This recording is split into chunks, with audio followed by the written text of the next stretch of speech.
So, all things considered, Oklahoma Sooner fans have to feel like they at least had a good week. Your staff is starting to come together. You were able to finish within the top 10 recruiting classes in the nation after all the chaos you experienced at a staff level. And on top of all of that, yesterday we found out that star wide receiver Theo Wease does not intend to transfer and has withdrawn his name. And we have got to talk about what that means. But before we do, as always, y'all know the drill. I want to hear from you. Hop down to the comments. Give me a Y for yes or an N for no. Are you happy that Wease is no longer looking to transfer? And let me know what you're thinking. If you are new to the channel, be sure to subscribe. Hit that bell notification. I do constant college football content. You don't want to miss any of it. And if you enjoyed this content, be sure to like and comment down below.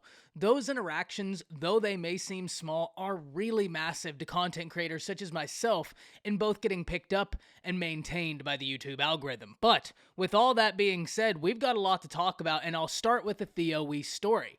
Because Theo Wease was an individual who, coming out of high school, I was really high on. I thought he was a phenomenally talented prospect, and I've always been looking forward to see what he would do at the next level. So seeing him stay at Oklahoma is something that I have to imagine excites Oklahoma fans for a few different reasons, and we'll go with the obvious off the top. He is a unbelievably talented wide receiver who is still looking to show exactly what he can do. He's shown his flashes, but now it's about putting it together in a complete season. And if he's able to do so, sky's the limit for his ability. This is an incredibly talented young man, but it also does more than just give you another talented wide receiver. In fact, this is probably a good indication in what Caleb Williams will do. And in fairness, I must admit, for those of you that have seen the live streams, I've been consistent that I didn't think Williams would make a move. To me, it didn't make the most sense because he was someone who'd been recruiting for OU, who'd been doing such a good job. And if I remember correctly, stories from over the summer, whenever there wasn't a lot of continuation in recruiting because of the pandemic, Caleb Williams was going out of his way to organize events so that recruiting could still be happening for Oklahoma, just not through the coaches, through individuals already committed to the class. So he was someone who seemed really down for the Sooner cause. So I didn't really see him transferring, but nothing in life is guaranteed. And even though Theo Wease is staying, that's still not a guarantee that Caleb Williams is staying. However, I think it is an overwhelming probability that he stays at Oklahoma, beyond overwhelming. Because another reason is when you look at Theo Wease staying, it wouldn't make sense for Wease to make the decision to stay at Oklahoma if Oklahoma was about to be absent a star quarterback. That wouldn't bode well for a wide receiver looking to put together exactly what I just said, a consistent campaign highlighting what he can do on a football field. So with Wease coming back, it gives Oklahoma fans a very talented wide receiver to continue looking forward to. Oklahoma still has a lot of talent on the wide receiver portion of their roster. But whenever we're talking about Caleb Williams, another thing I want to bring up that I've talked about consistently, and probably a big reason as to why I didn't think Caleb would leave, it's because who Oklahoma hired as the offensive coordinator. And I want to talk about this before we talk about some recruiting and early signing day recruiting topics for the Oklahoma Sooners, because there is something to be talked about there. The biggest reason I didn't think Caleb Williams would leave Oklahoma, aside for him seemingly being very down for the Sooner cause, is because Lebby was hired as the offensive coordinator. And if we look at Lebby's stint at Ole Miss and kind of apply that offense and think that's what he's going to want to take forth to Oklahoma, that has to be something, at least in theory, I think would excite Caleb Williams. Lebby's offense is dangerous. It is exciting. It is very exciting to watch. But more so than that, it almost relies on a quarterback that can hurt the defense with their legs. Caleb Williams is about as athletic as a quarterback that there is in the entirety of college football, so giving him a guy that will let him showcase the prowess he has athletically, as well as to continue developing as a quarterback, is really a win-win for Caleb Williams.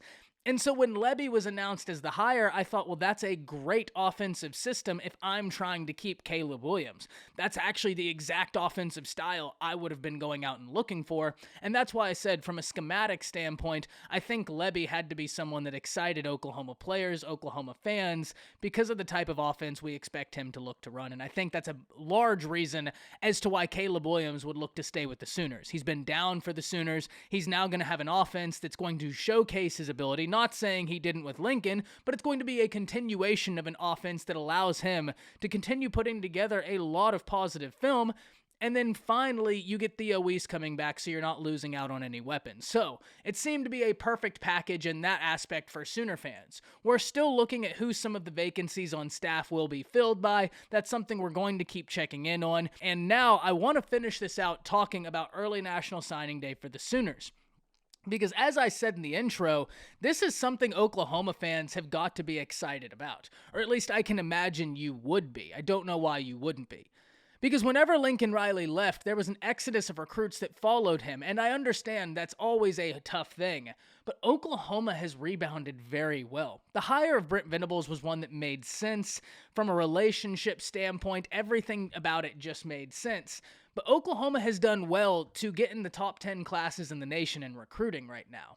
It is a really tough field in the recruiting world right now, and we saw that throughout the days of early national signing period where Georgia, Alabama, and Texas A&M are banging back and forth on each other trying to figure out who's going to get the number one class. It is not an easy time to recruit right now. So for Oklahoma to be able to do so positively with such a short time frame with this staff is something that I would feel very good about. And when you look at the class, you got some guys of need, and there's no doubt about it. Keeping Gavin Sawchuk was a huge win for the Sooners. The biggest win will come if they're able to keep a Gentry Williams, the number one player from the state of Oklahoma. That's going to be the battle we must watch moving forward. Keeping him a part of this class is going to be huge, but it's going to be interesting because of who was involved in Gentry's process before he committed to Oklahoma, and that was USC. So that's something we're really going to have to keep an eye on. But even outside of Gentry, outside of Gavin Sawchuk, you get into Kobe McKenzie. And when we look at who the new head coach of the Sooners is in Brent Venables, that's a name where I would be really, really interested in seeing how he will translate.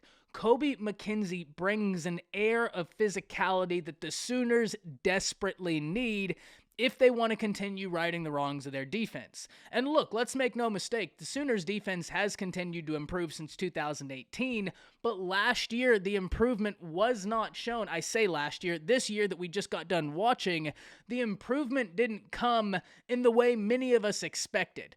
It wasn't the defense I think a lot of us expected to see, though it did show signs of that defense. But an individual such as Kobe McKenzie can help you establish that defense, not only through his play on the field, but the presence he can create. Because of the physicality he brings, you get a guy in Brent Venables who's a defensive guy, more specifically a linebackers guy. You have to imagine he's going to be very hands-on with the linebacker room, and Kobe McKenzie's a phenomenally talented prospect. Top 150 in the nation, top 15 in his position, a name we must watch out for. But then you get a huge win right before early National Signing Day in Nick Evers, and you double down on the Nick Evers win with a win in the wide receiver department, Jaden Gibson. And that right there is exactly highlighting what I was talking about when I was talking about Jeff Lebby in relation to Caleb Williams. I'm not saying Nick Evers is Caleb Williams. Nick Evers is Nick Evers, and I'm very excited to see him play because he's been great in high school. But this is a young man that has dual threat ability from the quarterback spot. And so being able to get into an offense that can utilize his athleticism on the ground and in the air can help him tremendously. And so when Lebby was named as offensive coordinator and Nick Evers committed, I know it might sound weird, but I also took that as a good sign for Caleb Williams, because I took that as a sign and an affirmation of, yes, Lebby is going to bring the offense that I thought he would bring, which is great for Caleb, which is great for an individual such as Nick Evers. And then whenever you get a top-tier quarterback in your class, offensive playmakers follow. And we saw that with Jaden Gibson, a top 150 player in the nation, a top wide receiver, 6'5", 185 pounds, absolutely someone to be excited about. If there was one area I think the Sooners may have wanted to hit a little bit harder in this class, it's offensive line, though I think we can say that about any given year with offensive line recruiting. And that's not even to say that the Sooners didn't recruit the offensive line well. The Sooners got two tackles who are very talented in Jake Taylor and Jacob Sexton, both of which top 300 guys in the nation, which is phenomenal hauls. But you can never have too many big guys in the trenches. You can never have too many big guys in the trenches. And it's awesome to see that OU is still in a battle for five-star Campbell, who's between Oklahoma and Texas, which absolutely, that in and of itself, is going to be a major storyline that we have to keep up with. The cross-state rivals duking it out for one of the nation's top prospects who, oh yeah, by the way, just so happens to play a position that both of them are looking to bolster on their roster. That has all the makings of a special recruiting battle, and recruiting has been special this year in general. Coming off of the pandemic, allowing these kids to take their visits, it has been an exceptionally fun year of recruiting, and that's why I said with all the ups and downs, if you are an Oklahoma fan, with the roller coaster ride of emotions you've experienced the past month, you must feel good looking at this recruiting class and saying, okay, not only are we top 10, but we would fall at number 7 per 24/7 Sports in average recruit rank per class with a 91.4. That's something to be proud of. That shows that you might not have the numbers with Oklahoma having less than 20 commits, but the commits you do have are really solid players. And at the end of the day, it's about what these players can do at the next level. And it's not about the numbers. It's about getting in guys that can help you sooner rather than later, no pun intended. But with that, we had a lot to talk about in this little episode, so I'm very interested in hearing from you. First and foremost, let me know what you're thinking about the Theo Wease news. Secondly, I'm very interested in hearing in how you think Jeff Lebby and Theo Wease will affect Caleb Williams. Remember, I've been adamant that I didn't think Caleb was going to leave Oklahoma. He's been down for Oklahoma since he was a recruit. He's someone who seemingly gets along with the team very well. I'm just saying that as an outsider looking in. And then the hiring of Lebby as an offense that I think Caleb can flourish in, and then you double down with Theo Wease. All signs seemingly pointing like Caleb's not going anywhere. And then finally, let me know what you're thinking about Oklahoma's recruiting class and what they were able to salvage. That's it. See ya.